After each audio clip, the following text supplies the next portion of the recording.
Hello, I'm Kamal Santamaria. This is Counting the Cost on Al Jazeera, your weekly look at the world of business and economics. This week, the Greek euro tragedy.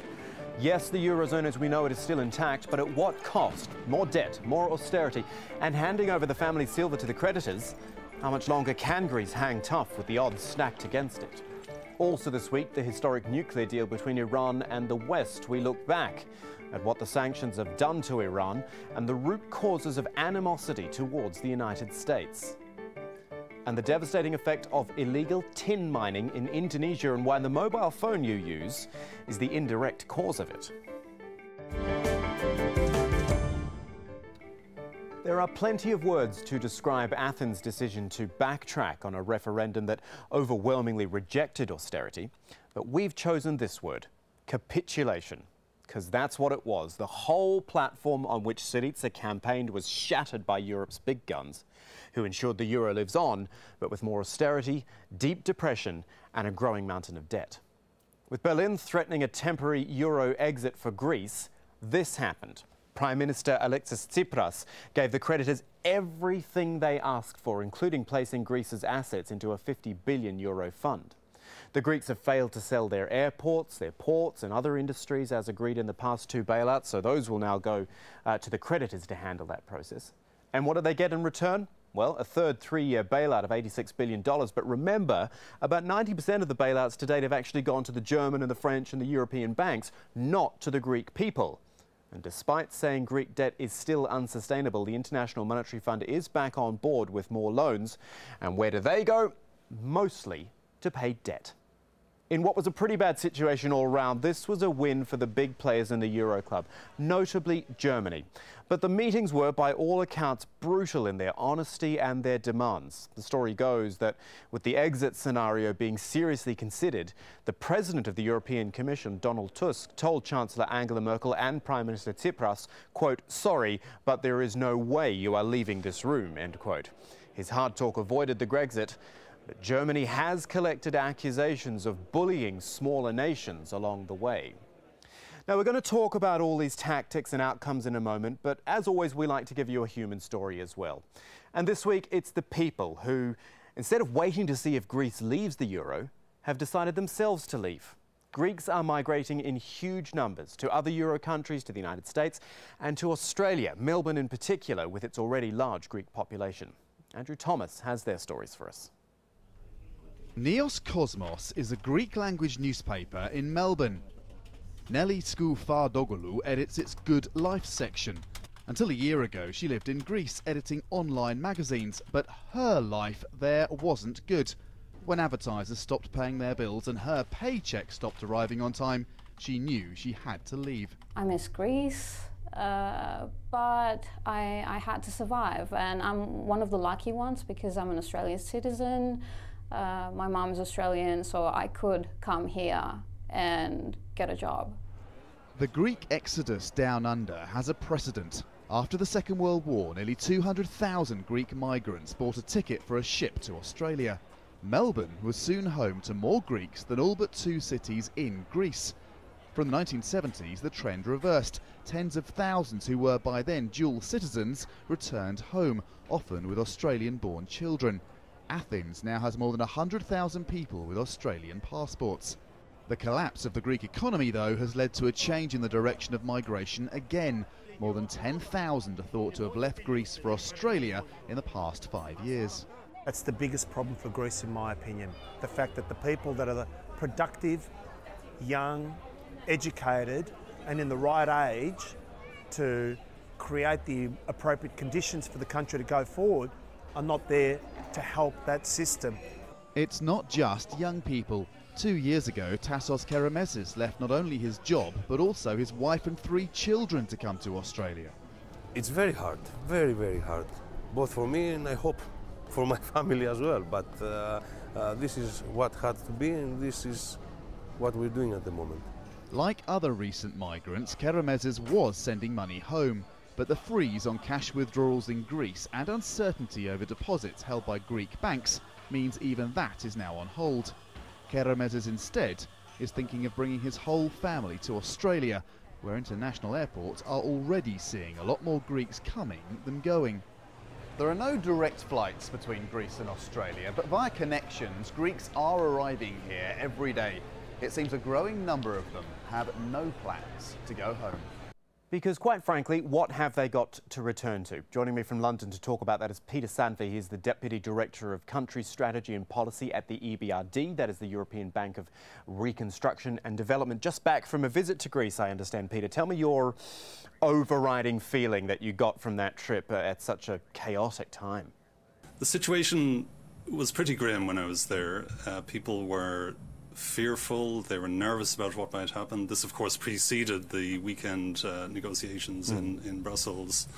Shops looked pretty empty of customers. There were some lines at the bank's ATMs, although not long lines, typically 10 to 15 people queuing up for their allotted 60 euros a day. But I have to say that there was a lot of tension and a lot of nervousness in the air when I was there. And you'd suspect that will only continue because Greece will likely get another bailout. But the IMF has already said, look, this is unsustainable. This can't go on. Nothing's changed, really, has it? It's still Greece stuck in the age of austerity. Yes, I think austerity is going to continue for some time. Nevertheless, I think there is some movement. The weekend agreement, of course, is something that doesn't really seem to suit any side, but nevertheless, the Greek government has followed through in its commitment to make those first set of measures pass through Parliament. And now we see the German Parliament debating this today. There is progress also on getting Greece a bridging loan so that they can clear their arrears to the IMF and make their payments on time to the ECB. So I think that is some progress as well. Yeah, but it's just more loans, isn't it? You loan on top of loan, and in the end, wouldn't some debt relief from the Eurozone actually make some difference? Wouldn't that be helpful? Yeah, no, absolutely. And I think it's well understood that Greece's debt is not sustainable and there will have to be some adjustment over time. I don't think that's a controversial view. I think that is accepted. It's how we get there that's going to be difficult, particularly for some European countries. But I am confident that something will be worked out that will put Greece on a more stable footing.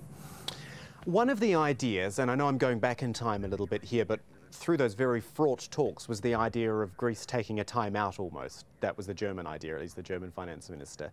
I mean, is that still an option further down the track? Could that work, a temporary Grexit, as they say? My view is that it can't really work. It's not a good option, and I think one sign of progress in the last few days is that has been taken off the table, at least for now. Of course, we can't rule out that it might come back on the table as an option in the future, but I frankly, nobody I spoke to in Greece wants that. I think a return to the drachma, even if it's seen as only temporary, would be very chaotic and really quite disastrous for the Greek economy. So no matter how difficult the agreement that they've signed up to is, I think it's better than the alternative of Brexit. Yeah. Let's get more positive, shall we? You are with a group that specialises in reconstruction and development, as the title says. That sounds like a good idea. Development, get in there, invest in the country, make things happen. Can you tell us about any sort of projects that you've perhaps got on the table or are considering, or things you think would work for the Greeks, would help them? Yeah, absolutely. I'm very happy to focus on the future and move away from all the talk about debt sustainability and so on, talk about investment and growth opportunities. That's exactly why the EBRD is now able to invest in Greece. So we are open for business in Greece as of March this year, and we'll be opening an office in Athens shortly. So far, we have not signed any investments, but we have been on the ground, myself and many of my colleagues, looking at potential opportunities. And we're really going to focus on three areas. One will be corporate sector, and we're particularly looking to work with companies that have strong growth potential and export potential. The second area will be the financial sector, and in fact, we know the Greek banks very well because we've worked closely with them in some of the neighbouring countries. So once the dust settles a bit, we'll be looking very closely at what we can do to help restart lending to the real economy and working with financial institutions on the ground in Greece. And the third area we want to focus on is privatization.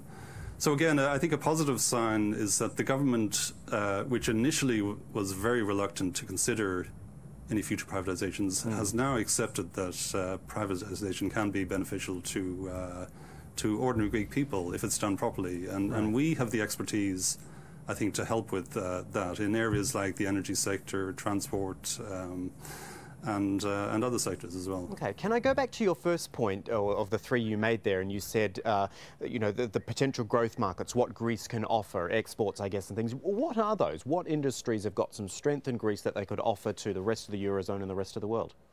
Well, I think Greece has a lot of potential, and this is the point I tried to emphasize in Athens last week. There are about 150 business people there, and I tried to point out that beyond all this noise about the bailout and the debt restructuring and so on, Greece has strong advantages in terms of its location at the heart of the EU, very strategic location, good potential in areas like agribusiness, tourism, pharmaceuticals, logistics. There are many areas. It's quite a diversified economy.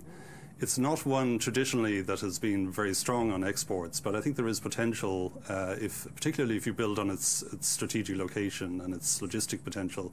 I think there's really a strong potential for growth in some of those areas. Nice to get some positive talk in, isn't it? Peter Sanfi joining us from the EBRD. Thank you so much for your time. And still ahead on Counting the Cost, from phones to laptops, the metal that makes it all possible is tin. But with a third of the world's supply coming from Indonesia, we look at the devastation caused there by illegal mining. Other big story of the week was the nuclear deal signed with Iran. And while it was countersigned by the so-called P5+1, that is, the 5 permanent members of the Security Council plus Germany, it's really Iran's relationship with the US, which is the backbone of the whole story of mistrust. For Americans, there is the 1979 hostage drama at the US Embassy in Iran. For Iranians, a CIA-sponsored coup in 1953 that overthrew a democratically elected prime minister. Ali Velshi travelled to Iran for us. In this special in-depth report, he tells us the history of the two nations and how sanctions on Iran changed the game. For years now, sanctions on Iran over its controversial nuclear program have taken a toll on the country's economy. But they've done little to curb Iran's nuclear ambitions. It took more recent banking sanctions, effectively booting Iran out of the international financial system, to get the Iranians to the negotiating table. When I came to Iran, I had to bring all the cash I'd need. My credit cards don't work here, nor do my ATM cards. In 2012, Iran was pulled off the SWIFT system. That's the Society for Worldwide Interbank Financial Transactions. It's a society of 9,000 banks in most of the world's countries, which allow for global trade through the transfer of money. Because it's off the SWIFT system, Iran, Iranian banks, and Iranian people can't move money electronically around the world. Not all trade with Iran is prohibited under sanctions. Imports of food and drugs are still allowed, but the inability to wire money to pay for them effectively cuts Iranians off from importing necessities like medicine. For our day-to-day activity, there was not major problem, but for a specific patients, for example, children with malignancy, children with leukemia, children with brain tumor, we have major problems to treat them. It's hard to see the effects of sanctions up front. In Iran's shops and bazaars, shelves are full of goods for sale, and business is still brisk. It looks the same with Iran's ports. But business with the rest of the world has taken a big hit because Iranian companies can't pay for imports coming in or receive payments for exports going out. Shipping volume is measured in 20-foot container equivalents.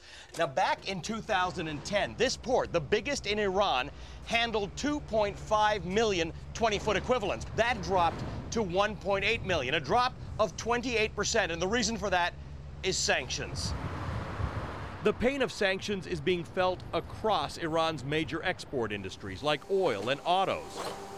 But sanctions also hit Iranian consumers, who must also contend with hyperinflation that's devalued Iran's currency to just a third of its value since 2010. Iranian leaders have decided to make a deal. They have decided to more or less close down Iran's nuclear program, which they spent a lot of money on. People have died for it. And in return, what they want is lifting of sanctions. In the end, the forced belt tightening by Iran's businesses and workers have pushed government negotiators to prioritize lifting sanctions over preserving the country's nuclear capacity. There's a history of hostility between Iran and the United States that spans decades.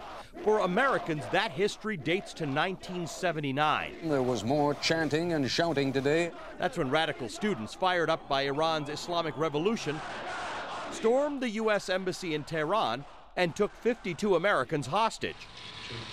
Their captivity lasted 444 days. But for Iranians, hostilities with the U.S. started a quarter century earlier. That's when Prime Minister Mohammad Mossadegh led an elected government at a time when Iran was experimenting with democracy.